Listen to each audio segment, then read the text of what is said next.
Recently, TCS won the second phase of the Passport Seva Project for $1 billion.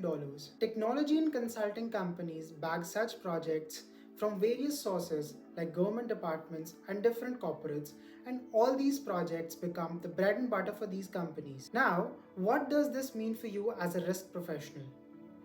These companies may give you an assignment to perform review of these projects, wherein you would be required to provide an independent assurance by performing review of things like compliance to agreement SLAs, review of different milestones, adequacy of internal review frameworks, review of account receivable balances, and many more things in detail. Do you want to decode how to perform review of a business process and become practically skilled by analyzing real data? Then I can help you.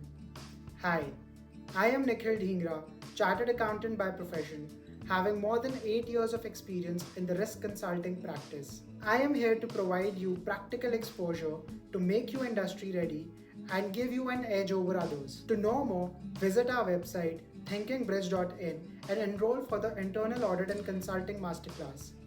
I'll see you on the other side.